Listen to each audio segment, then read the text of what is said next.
The Baltimore Ravens could shock the world.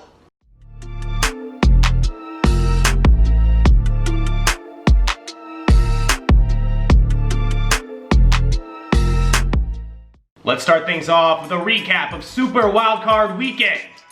Checking out the Bills and the Colts, the first matchup we saw. Look, this was a close game most of the way. Two very solid offenses at the least. The Buffalo Bills, a high-powered offense, kept up by the Indianapolis Colts. Close game for most of the way, but on the final drive of the game, the Bills' defense is what made the huge stops. The Colts narrowly avoiding a fumble call. That should have been a fumble, by the way, but narrowly avoided a fumble call through a Hail Mary at the end of the game, and the Bills, with one last stop, sent themselves to the next round in a division round, their first win in the playoffs since 1995. Seattle and the LA Rams, the division rivalry ended here for the 2020 season.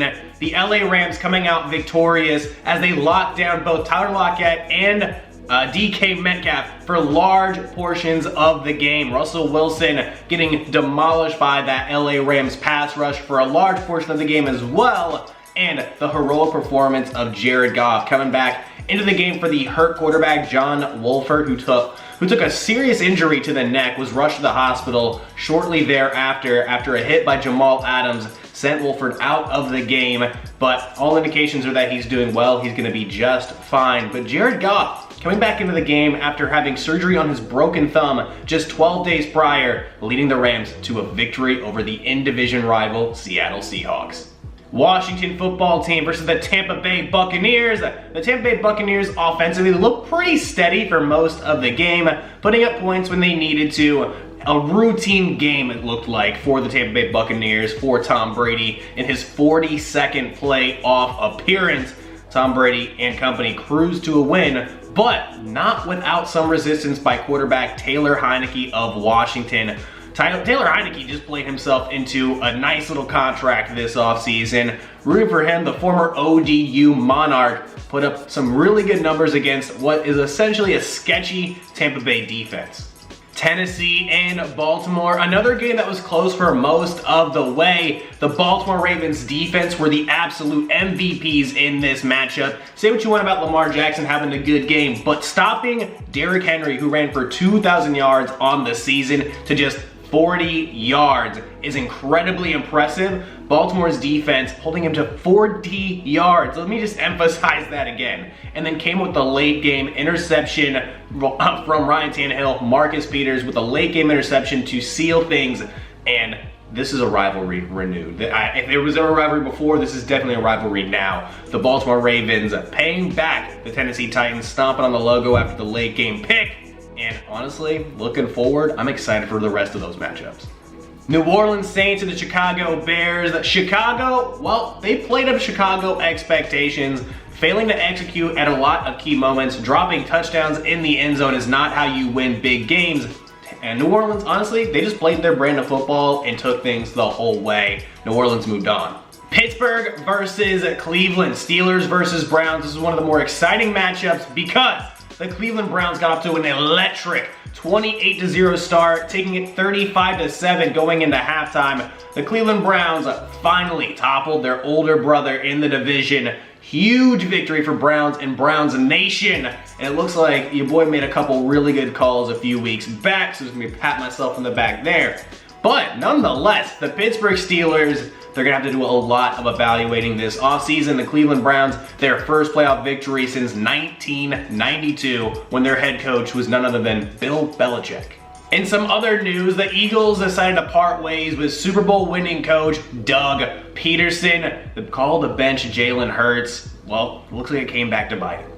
And we say farewell to a number of teams after their valiant efforts but unfortunate losses in the playoffs. We say goodbye to the Indianapolis Colts, the Washington football team, the Seattle Seahawks, the Pittsburgh Steelers, Chicago Bears, and the Tennessee Titans. So let's check out what's going on heading into this upcoming division round weekend. A lot more exciting football on hand. Checking out the LA Rams versus the Green Bay Packers, a couple of things to keep an eye on. Can Jalen Ramsey and Aaron Donald dominate to give the Rams a fighting chance in this one? And the biggest question I have for the Green Bay Packers, are they going to walk in rusty after that week off, or are they going to come out guns blazing? Baltimore and Buffalo, this could be my favorite matchup of the week. Can the Buffalo Bills put up a run-stopping performance against the NFL's #1 rushing offense in the Baltimore Ravens? And on the Ravens side of things, will Lamar and the offense be able to keep up with a high-powered Buffalo Bills? Cleveland and the Kansas City Chiefs.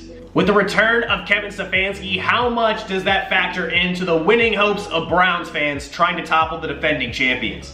And for Kansas City, are they going to be able to slow down or even stop both Nick Chubb and Kareem Hunt, that tandem in the backfield? Tampa Bay and the New Orleans Saints, another division rivalry. For Tampa Bay, the mission is simple. Can they get Tom Brady in the zone to try to topple the Saints for the first time this season? And for the Saints, are they going to be able to push the balls down the field, throwing deep to try to counter against a weaker secondary for the Tampa Bay Buccaneers?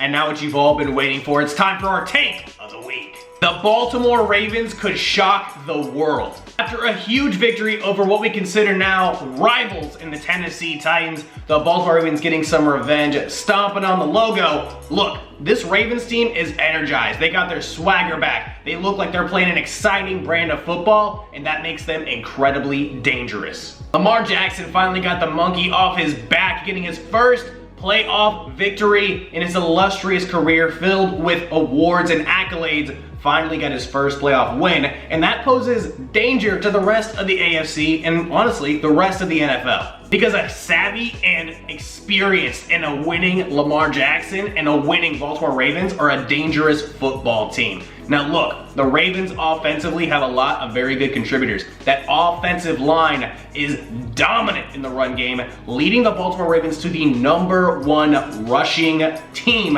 in the NFL throughout the regular season, averaging over 190 yards. Leading the NFL in rushing, by the way, by almost 400 more yards than second place Tennessee, who had 2,600. The Ravens ran for over 3,000 yards this season.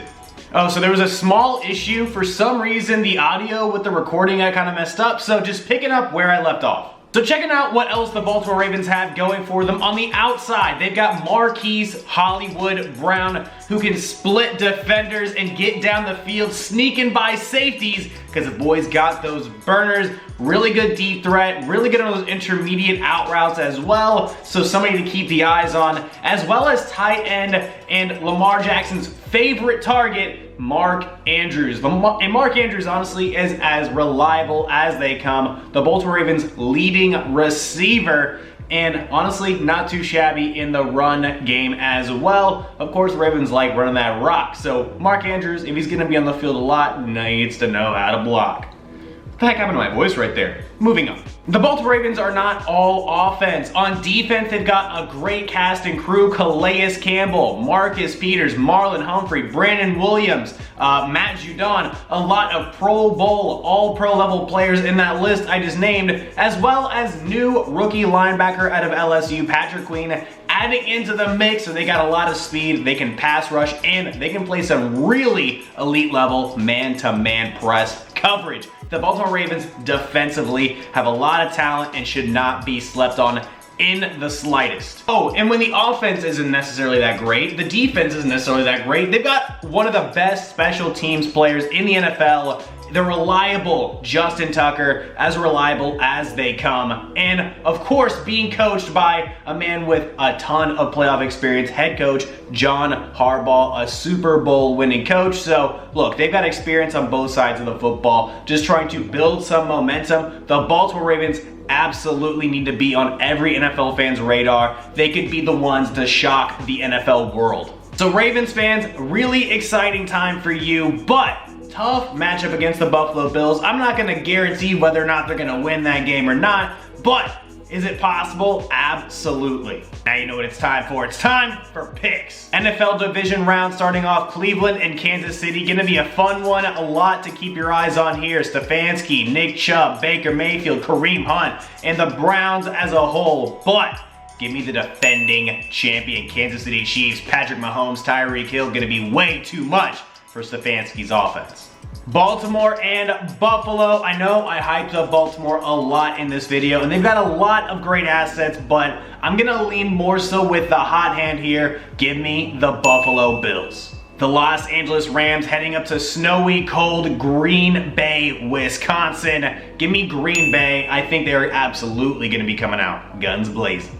Oh, and finally, Tom Brady versus Drew Brees. The New Orleans Saints versus the Tampa Bay Buccaneers.